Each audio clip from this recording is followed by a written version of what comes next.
Nah, yang ketiga, dalam konteks negara hukum, kekuasaan kehakiman itu kan menjadi core kalau orang bicara negara hukum. Dan itu harus dijaga independensinya. Nah, kalau dikembalikan ke pasal 24 Undang-Undang Dasar 45, kekuasaan kehakiman dan kekuasaan lain yang terkait dengan Mahkamah Agung, termasuk di dalamnya ada kejaksaan.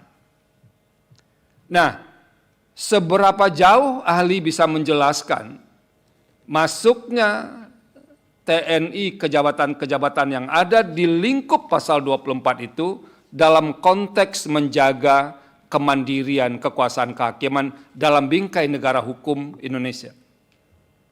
Dari pemohon 238 ada pertanyaan untuk ahli. Siap, DPR. terima kasih Yang Mulia. Dari kami ada dipertanyakan oleh rekan kami satu online, Haji Edi Rudianto, Yang Mulia. Silakan. Siap, terima kasih Yang Mulia. Mohon izin bertanya. Perkenalkan, nama saya Haji Edi Rudianto, saya dari Sidoarjo, Jawa Timur.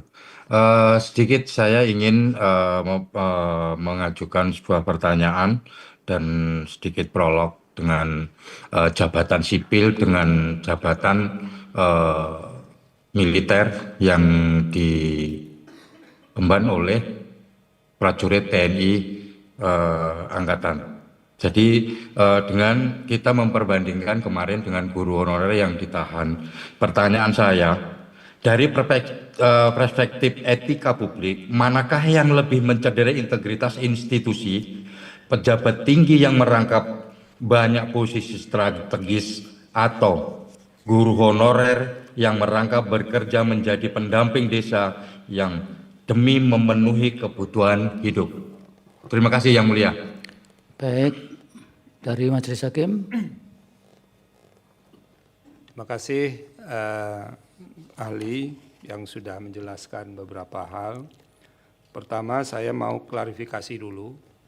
Tadi ahli mengatakan bahwa manajemen talenta itu lebih kepada apa? Pengisian jabatan fungsional. Ya begitu ya tadi ya. Mobilitas talenta, ya. Bukan manajemen talenta ya. Mobilitas itu bagian dari manajemen talenta.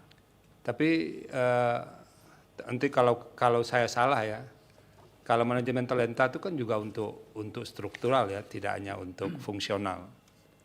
Bisa untuk struktural, bisa fungsional, bisa administrasi. Oke. Ya. Jadi tidak hanya untuk yang tadi disebutkan, karena kami di Mahkamah Konstitusi dalam beberapa tahun terakhir kan menggunakan manajemen talenta juga. Jadi tidak hanya untuk fungsional, strukturalnya pun berdasarkan manajemen talenta. Jadi kalau manajemen talenta dilaksanakan, maka itu akan mempersulit orang di luar instansi yang bersangkutan untuk masuk. Kenapa? Dari mana kita bisa tahu nilai yang digunakan sebagai dasar untuk menentukan orang menduduki jabatan tertentu.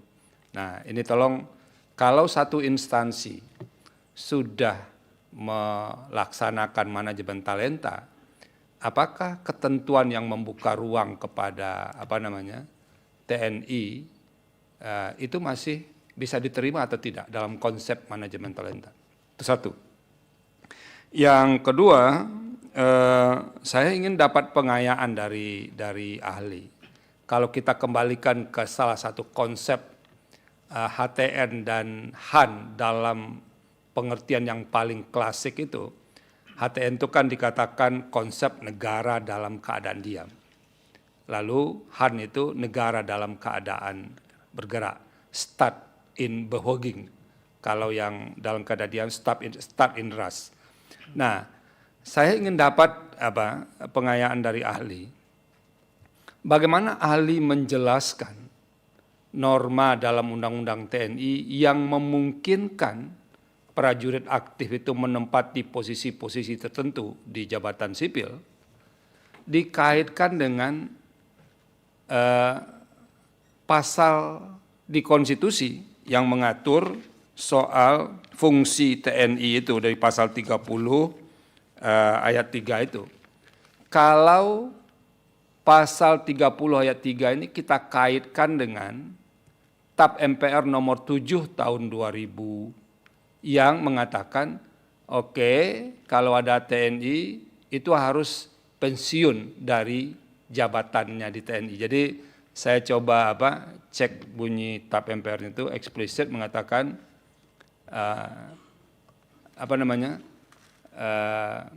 harus berhenti, mengundurkan diri atau berhenti.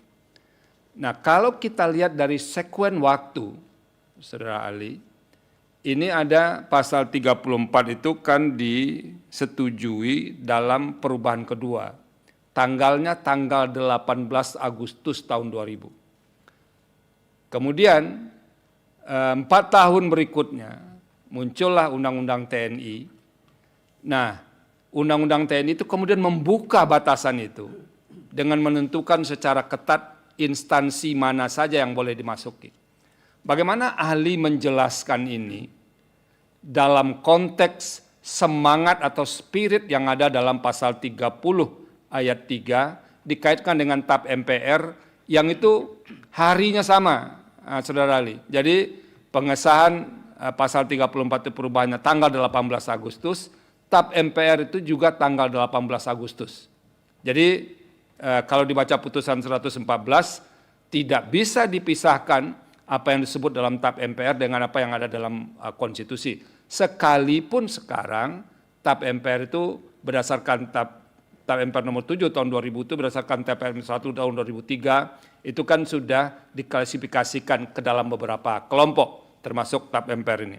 Nah, saya ingin dapat penjelasan dari ahli bagaimana mengaitkan spirit ini dalam konteks terbukanya kemungkinan atau dibukanya kemungkinan TNI aktif bisa masuk ke jabatan sipil. Nah, yang ketiga, dalam konteks negara hukum, kekuasaan kehakiman itu kan menjadi core kalau orang bicara negara hukum. Dan itu harus dijaga independensinya. Nah, kalau dikembalikan ke pasal 24 Undang-Undang Dasar 45, kekuasaan kehakiman dan kekuasaan lain yang terkait dengan Mahkamah Agung, termasuk di dalamnya ada kejaksaan. Nah, seberapa jauh ahli bisa menjelaskan masuknya TNI ke jabatan-kejabatan yang ada di lingkup pasal 24 itu dalam konteks menjaga kemandirian kekuasaan kehakiman dalam bingkai negara hukum Indonesia. Nah, karena ini penting, salah satu yang disasar oleh pemohon ini adalah berkaitan dengan jabatan TNI yang ada di cabang-cabang kekuasaan kehakiman itu.